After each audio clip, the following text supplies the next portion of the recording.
All right, Kevin, back with you for another episode of the Million Dollar Relationships Podcast. And today I am here with Kurt. And Kurt, you know what? I didn't even, I meant to ask you before we hit the record button how you pronounce your last name. So I'm just going to have to ask you now. How do you pronounce your last name, Kurt?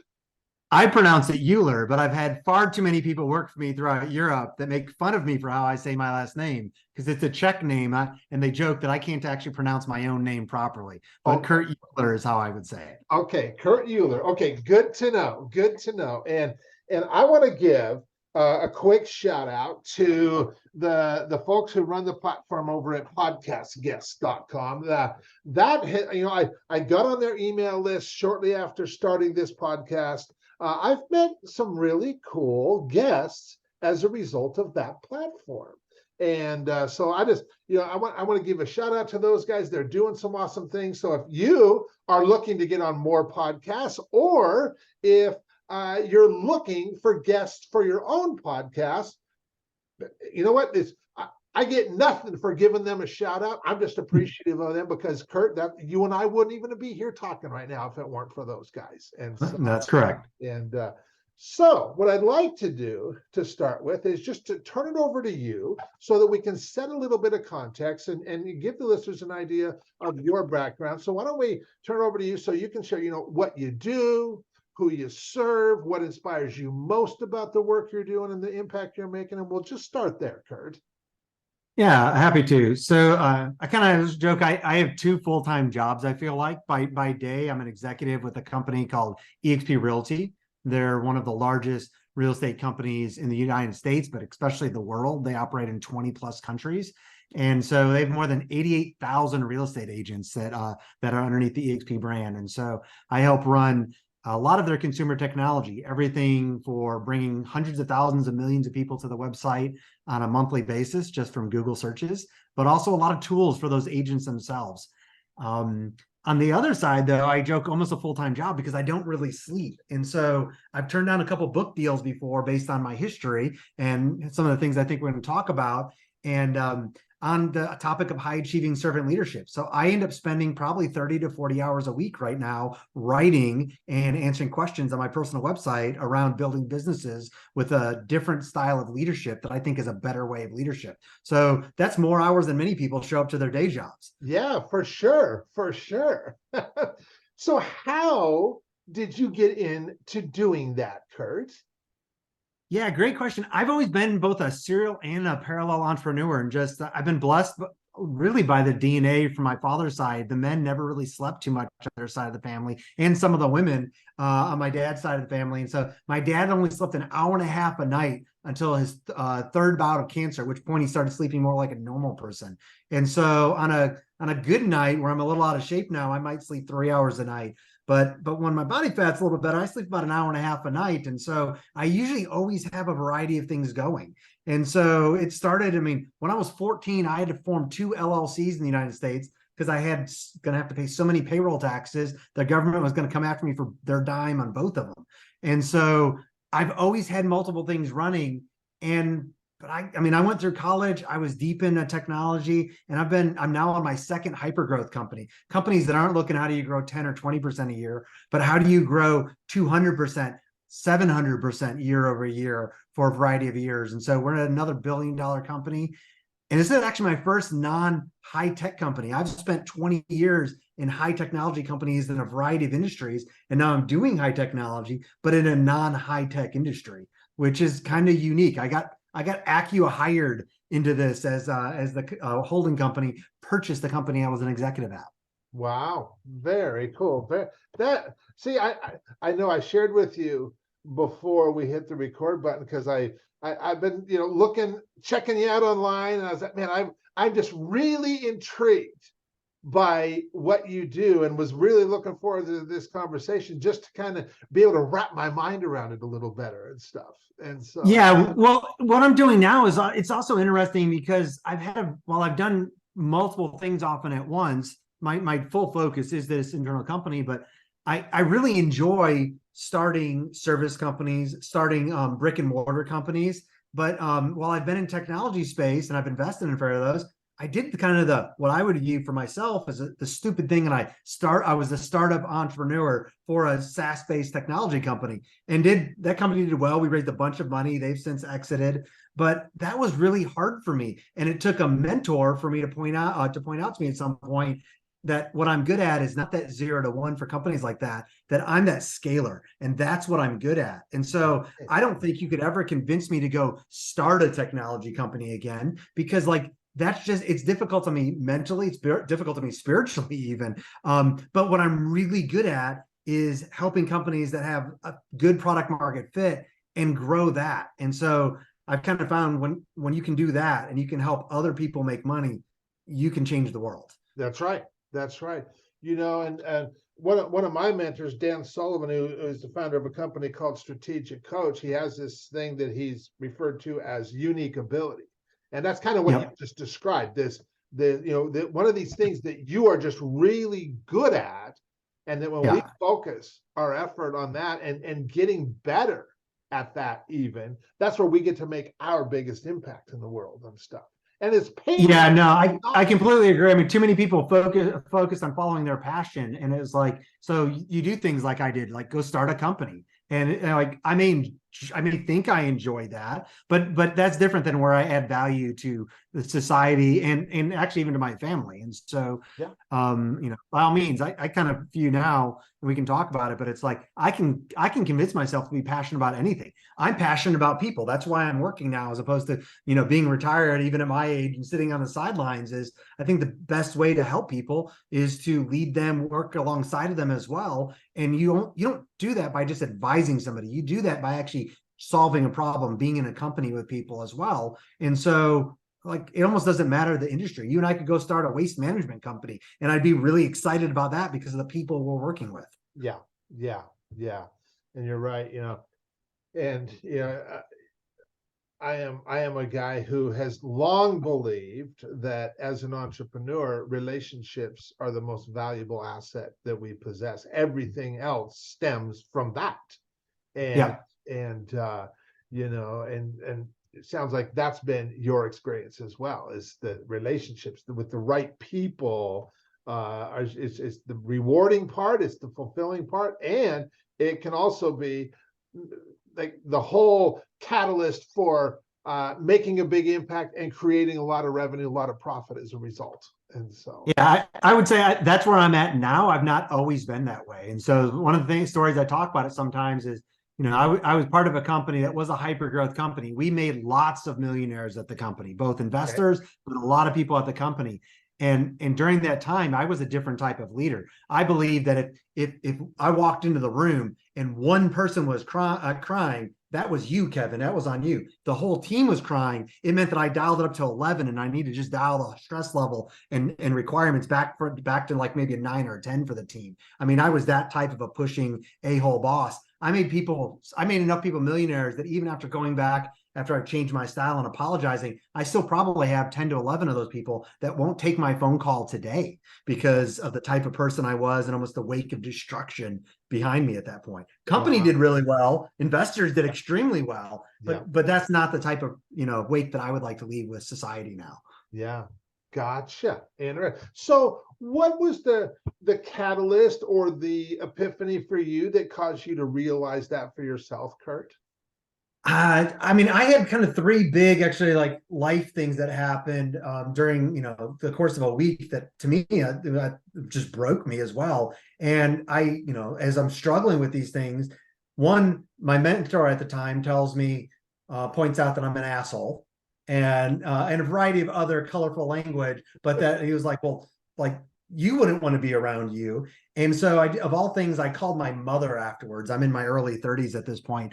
And my mom responds back, and my mom was the type of person that she defends anybody in the family against anybody else. Whatever is being said, she was going to defend that person that was being persecuted. And my mom's response was not defending me. She goes, well, of course you're an asshole. And I'm like, whoa, what? And she starts to elaborate a little bit. I'm like, why have you not told me this? Like, I'm in my early to mid 30s. And she goes, well, you never would have heard it before now, but you're asking. So I'm going to share that with you now. and that caused me to really sit down and examine a lot of things about my work environment, my personal life, my spiritual life. And I'm like, wait, like some of the people that know me the best are pointing out how I show up to the world. And it also was not at all who I thought I was showing up to as. Wow. Wow. Well, of course, we'd hope to expect nothing less from our mom, but kudos to the other people who could just be real with you too, And so, Well, yeah, I mean, that's part of your thing about relationships. I mean, I did have those people in my life, but like I did not seek out that mentor at that time. We interacted from a work perspective. I brought him onto a board for a large industry organization I was leading. And he kind of self-selected me as somebody that he wanted to pour into. And when I look back at that, I like not only he showed up, later I did seek out some of those relationships, but I look back over time where so many of the people had stepped up themselves to actually form relationships with me and help guide me, and show me possibilities I didn't know was possible because of who they were, not because of who I was. Yeah. And so your point about relationships, I now try to be those people for others, and I try bringing myself around peers. But I look back, I mean, even at the earliest age, we can talk about this woman named Joan. Joan was a multiple entrepreneur over and over, but it's like, she made me a manager of a gym when I was 14 years old. And why did she pour into me? I had to go back to her later and be like, I don't understand, because she put worldviews into me that just unlocked my mind. yeah. Wow. Wow. That's pretty amazing. Okay, well, so now that we've got a little bit of context set here, I'm going to switch gears. I'm going to reiterate the question for the benefit of the listeners. So, Okay. Kurt, have you ever been introduced to a person or persons who completely changed the course of your life or your business, so much so that much of what you have today would not be possible if not for this person or persons? And Kurt, I'm just really excited to hear your story and your experience around this topic of relationships. Yeah, I have a few of those people. I have too many for us that I think go into in the podcast. But I mean, Okay. the two that jump out for me is this one. I mentioned this woman named Joan. We can talk about Joan Wedgeworth, that entered my life when I was in my earlier teens. And then from a business perspective, I had a gentleman named Reggie Bradford who hired me kind of sight unseen to some degree. I mean, literally, he made me an offer after 45 minutes of meeting with him. Wow. And exposed me to parts of what it looked like to be a CEO at larger companies and from an operations perspective. And having come from a place where we helped make a lot of people rich, but their personal lives fell apart and our work lives fell apart, Reggie was trying to figure out how to do that properly and literally just open kind of the kimono, so to speak, to say, you get to see what's inside and what's going on with me and my wife as we struggle things with our kids. And so very different ways did those relationships start, but very impactful for different ways. Okay, very good. So why don't you go into a little bit of detail on each of these relationships with Joan and Reggie, and just kind of set the stage. How did you meet? What are some of the things that transpired? And I'm looking forward to hearing more details. Yeah, so Joan, I ended up meeting thanks to my mom of all people. So I will go back to mom, kind of help make that happen. As I was in junior high actually at the time, and I was that geeky person that would carry his saxophone around back and forth to school and tried doing a few different things. Didn't have very many friends. We'd moved from Chicago, a suburb of Chicago, to a small town called Gunnersville in Alabama, and I had an aunt that moved down with us, and my aunt kind of trained me in skills and hobbies, and bringing up to my mom, Kurt needs a little bit more, adult supervision, somebody to kind of come along and mentor her. Well, Joan she was like one of our town entrepreneurs. I think a lot of times when you have towns, you have somebody who's the sheriff and the postman, and they're also the mayor. Well, Joan was our dental hygienist. She owned the salon where my mom got her hair done. And she also at the time, she owned a gym. She ended up owning a couple of other businesses.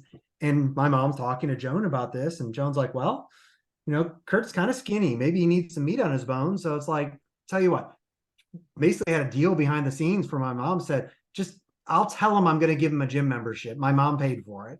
And for me to go start working out of the gym. Well, within about 3 months, Joan hired me. And about 3 months after that, I was 14 at the time. I started when I was 13. She made me the night manager and gave me keys to close up the gym. Small Oh, town, it's not that much authority. And lo and behold, what I didn't realize was she saw that a lot of times kids are apathetic and you need to give them some big challenges to step into those shoes. And so that's what she started to do. And like, why did she take that much time? At the end, like, it ended up costing her money because once she hired me, there was no gym membership for my mom to pay. And I had to come back to her later and ask why. And she was like, well, this is what you do for one, what you wish you could do for anyone. And I can't do this for all the kids in the town, but I could do this for you. mhm. Wow, wow, wow. You know, well, I'm not gonna. I could go on a whole tangent. I'm not gonna. I just had to rein myself in right there. But Well, I'll add really, to that. I mean, that's how that's relationship started. But I mean, since then, like, I was blessed to be a Division I college athlete in an SEC school in the United States, Vanderbilt. So it may not be like the football capital of the U.S., but I mean, Division I is a big deal. And yeah, how that happened, and even so much I've done with work was because Joan would tell me things like I would be tired from either sometimes trying to do books for the gym or sometimes working out, and she would point out things like that you were like, and she would give real life examples about how you're whatever you think is your 100%, that might be your 20 or 30% capable, and you have no idea what you're actually possible until you push through being tired and being distraught and do what's next. And like that saw me through college athletics, that saw me to getting a scholarship and grant for going to Vanderbilt. And then so much I've seen that play out just worldview from a work perspective where, I mean, I look back, in my mid 20s, back in my late 20s, we took a company public, and it's like at any time you could have come and asked me, I mean, like, where are you at from a capacity perspective at work? And I'd have probably said 90 to 100%. And then something happens. And then you look back and you're like, I was really at 30% of where I'm at now. And so wow, then you keep looking back and that's happened like 3 or 4 of those major inflection points. And you go like, wait a second, my original 100 where I thought was maxed out was like 7% of where I'm at today. wow. What does 15 years look like from now? Yeah, yeah. Because we continue just growing and expanding into this next version Yeah. of ourselves that and along the way we become, not only do we become better at showing up the way that we need to show up, but we just become more efficient too. We make discoveries along the way that, I mean, I have a friend of mine that Joe that always says, little hinges swing big doors. Right. We make those kinds of discoveries, and we learn to how to continue leveraging that from that point forward, kind of a thing, you know. And Absolutely. And I mean, and when I look back, I now focus a lot on high achieving servant leadership and not leading through authority. And I look back and it's like, I grew so much, both in a business capacity, but a work perspective with Joan and some others that I've worked with, because they didn't micromanage me. They gave me tasks. They told me what they expected from outcomes, and then they let me figure things out. And when I needed help, they came up alongside of me rather than telling me exactly what needed to be done. And I mean, that both allowed me to grow, but also allowed them to focus on doing other things. To your point, like they got to go focus on things that they could do well, that knowing that I would figure it out and others on the team would figure things out. And a lot of people, we don't end up working for people like that, but we're not that type of person either. And so that you go and you try to micromanage every employee in your 30-person team, and you realize you're overloaded, they're overloaded, you're missing every goal, and nobody's growing, including yourself. And the only person to blame is you. that's right. That's right. Yeah. Yeah. Yeah. Well, so tell us a little bit about Reggie. How did you guys meet, and what was the impact, and what came from the relationship that you and Reggie had? So I ended up meeting Reggie thanks to another entrepreneur, repeat entrepreneur in Atlanta named Bill Nussey. And so I was based in Chicago for 10 and a half years. I didn't know if I was going to start something new or buy a company or find myself into a leadership role in Atlanta. but I spent a week a month for 16 months down here before I ended up moving down, just networking, deciding what did I want to do next. And I'm in the meeting or in the room with Bill Nussey. He's the CEO of a company called Silver Pop at the time, and they've since sold, and Bill's off doing wonderful things now. But like I wasn't looking for a job, and so he literally just dawns on him, and he picks up the phone and calls Reggie and says, "Hey Reggie, I have this kid here with me. He wrestles alligators, and you tell me you're trying to struggle going globally and going global and figuring out some location-based stuff. That's what his background is. Keep in mind, Bill did not ask me to pick up. He was going to make this call. He also did not ask me to stay later. He's telling Reggie, hey, I'll convince him to stay down here another day or two if you'll buy him breakfast tomorrow. I think it'll be good for your business."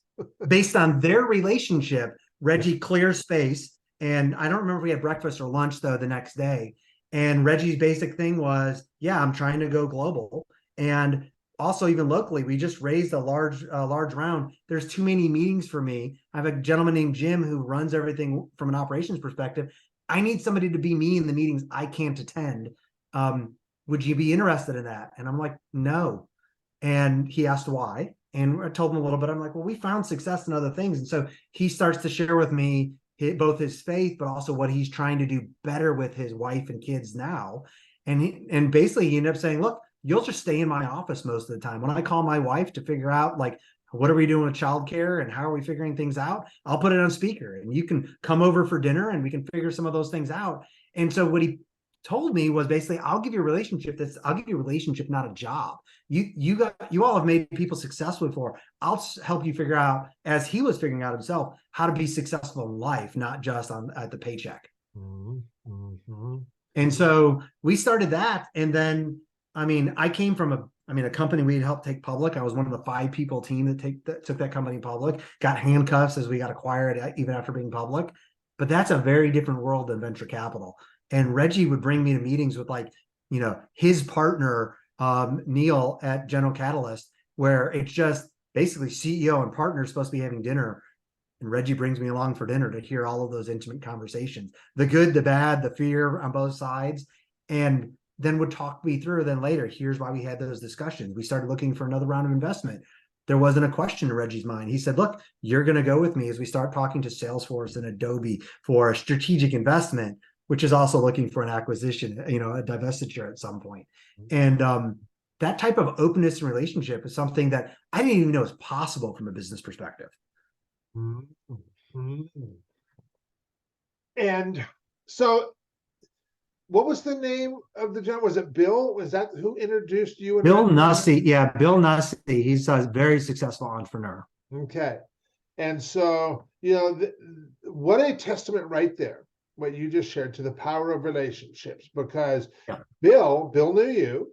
Bill had this relationship with Reggie. And at his recommendation that you and Reggie should meet, Reggie rearranged, cleared, whatever he did to his schedule to fit that in, because he had complete trust in Bill. Yeah, absolutely. And the relationship's going better. I didn't have much of a relationship with Bill. That was my first time meeting Bill in person. So I was introduced to Bill from a high school friend of his. I'd have to go look at my notes who it was, from a high school friend of his that had introduced me based on other relationships. And so, well, I mean, it was good. Both you get that personal capital when you walk in, but I literally ended up not looking for a job, but getting a job based on friends that introduced me to a friend of Bill's, that personal kind of brand that I walked in with because of that knowledge, because I did ask some friends and colleagues that worked for Bill about who he was, the type of person he was, and learned a lot about him. But I was able to walk in and form very quickly a relationship with Bill that led to that chain that you just mentioned. Yeah. And so it is about relationships, where, as I mentioned, there are people that I've made millionaires before that I could call and say, hey, I have a product that would change your life, and they would not take my phone call. But yet, when you take a different approach in life and business, relationship wise, doors can open for you. Yeah. And you're right, doors, well, what you just shared is such a beautiful example and a beautiful testament to it, because this door was open between you and Reggie because of Bill, but whoever connected you and Bill to start with, I can, if you were to just go back and look at this, I guarantee you, Bill also had a relationship with that person and trusted them, which is why he invited Absolutely. you, and Absolutely. and I equate this, because what these relationships do is it speeds up trust, is what it does. And when we have that trust, in two specific areas, in trust in character and trust in competence, that we just know that the person, Right. that introduced you and Bill to start with, Bill had that trust of both character and competence in whoever that was. And when those two trusts are in place, well, it removes friction. And when there's zero friction, stuff just happens. Lack of trust is always the friction that slows everything down. But when there is trust, there's zero friction and stuff just happens, and it happens now, just like you just talked about. Absolutely. And it enables what there was a book from the late 70s, early 80s about called about the topic net weaving, written by a gentleman named Bob Littell here in Atlanta. And so kind of took the approach that, networking at some level is selfish because you're looking for how can other people benefit you? We've all been somewhere where you hand a business card to somebody or you even get introduced and so the person makes the decision in their mind that says, hey, Kevin, you can't benefit me. And they figuratively throw your business card away. Like you'll never hear from that person again. Well, net weaving takes that very different approach in both trying to build those relationships, but doing exactly what you say. Hey, Kevin introduced me to this person. What can I do to help that person you introduced me to? Some cases, it's a 5-minute phone call, a 15-minute phone call, setting up a lunch. That's an inflection point that changes somebody's life. And that there's benefit in doing that, not just to help one person the way you wish you could help everyone, but when I do that and somebody our mutual friend maybe has introduced us, I'm helping my friend because they know you as well. Yeah. And so is that circle around about how do you become that local or now, doesn't have to be local, but that trusted authority, that trusted resource within the networks. Yes. Yeah. Well, if you look back at, we've talked about two people here, Joan and Reggie, and we've talked about Bill too.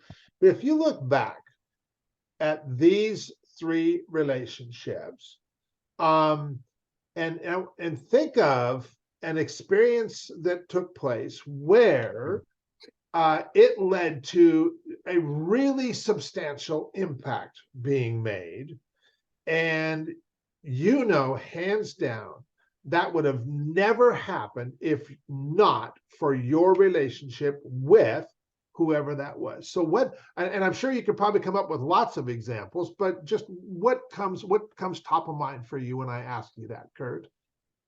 Actually, I think the thing that comes most to mind is talking to Reggie Bradford, who I mentioned already, when I went to him after I'd started the startup, and I'm like, look, we're doing well, but this is difficult. Like I could write another big check for the round myself.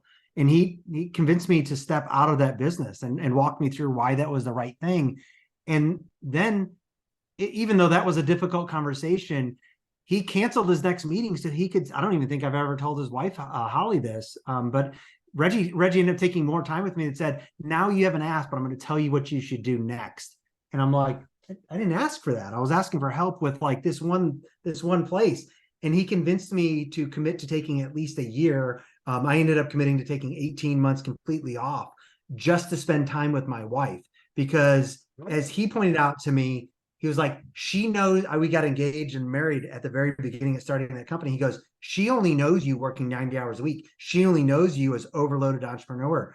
She has not had the luxury of getting to know you yourself. And you need to shift that pendulum back the other way and go spend some time with her and figure out what your two's life, what you all want it to look like, as opposed to just the the roller coaster that she'd signed up for initially. Take a step back from it. Wow. And that was really hard. And then he kept following up for the next couple of weeks until I basically agreed to do that.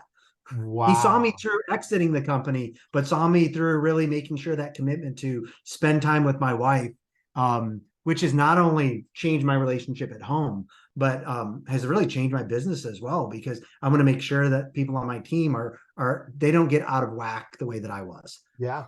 Yeah. Well, and it gives you such perspective, and I have been in this place for I don't know how many years now, but it was when I was running the publishing company for sure. I mean, so probably since about, I'm going to say 2003. So 20 years into this now, Yeah.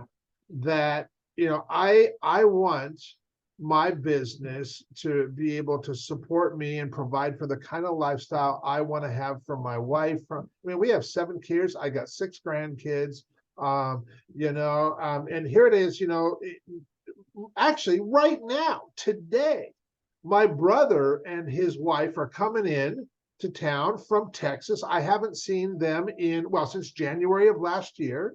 And so we're the rest of this week and part way into next week, I'm just taking some time off to just hang out with family and stuff.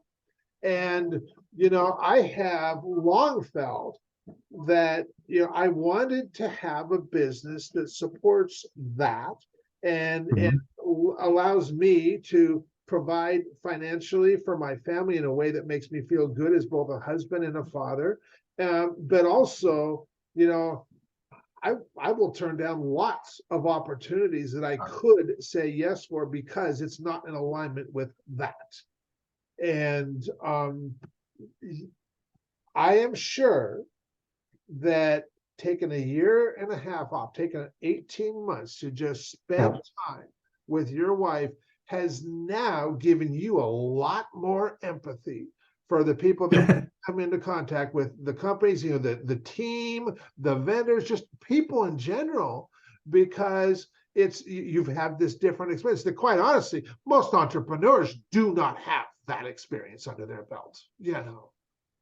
Correct. I mean, and most entrepreneurs, I mean, for better or worse, they don't have the resources to do that. I mean, No. most entrepreneurs, I mean, I'd much rather people learn from kind of that, that story that says, look, be proactive so you don't have to get to that place. Cause I mean, there's a 9 out of 10 chance that your business is going to fail. And so you're not going to have the resources to take that time off. And so you'd much rather make those decisions early on, but also like some of the best people I've ever hired. Like one of the reasons I love fully remote work so much. I mean, I have people that work for me around the country now, and some around the world. Is that like one of the best people that have ever worked with me at companies could not show up to an office every day, and or they need flexibility. Like they get more accomplished, but it's like they're deep into elder care. They have a spouse or a kid with a medical issue.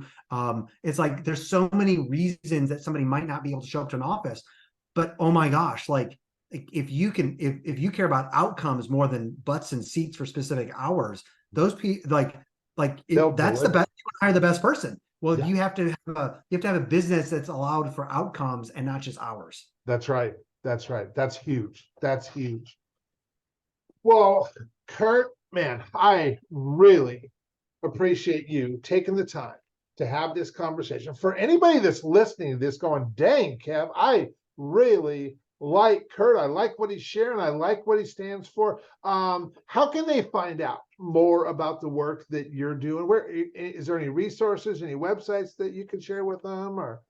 Well, I mean, if you want to see the outcome of my day job, you can go to exprealty.com because I mean it's one of the largest real estate sites in the Yeah, world. yeah. But my personal site at kurtuhlir.com is where I do a lot of writing. I mentioned about servant leadership, and I'd love to interact with people. That'll send you off. If you want a personal view, it'll send you to Instagram. You want work view, it'll send you to LinkedIn. But if you want to even read topics like I mentioned about net weaving, I have a guide that's about 40 pages long that walks through that concept and specific examples for people, and it's free. Awesome. Awesome. Well, Kurt, I want to thank you again for taking the time to have this conversation today. This has been really, really amazing. Any last thing you felt led to share before we call it a wrap? I'm just so glad that you bring me on as well over the 200th guest, but that you're bringing out stories like this because it's about relationships. I have that life of turmoil where I've left a wake of destruction at some companies, and it's like I'm actually more successful as a business person now that I care about relationships. And I wish everybody didn't have to take the path of destruction that I kind of found my way through. Well, I'll tell you, I mean, you know, when you have the contrast though, that it makes it that much more valuable when you do figure out where relationships really lie for you, you know. That's true. Yeah. And you're just like, you just place so much more value on it. And you're not the first person I've had other guests share the very same kind of thing, you know, that I didn't used to place value on relationships at all, Kevin. I was like this steamroller production, Yeah. get stuff done, and not very nice to people at all, you know. Right. So well, once again, Kurt, thanks so much. Really appreciate you taking the time to have this conversation. I'm excited to share it with other entrepreneurs and founders. Thanks for having me, Kevin. Absolutely.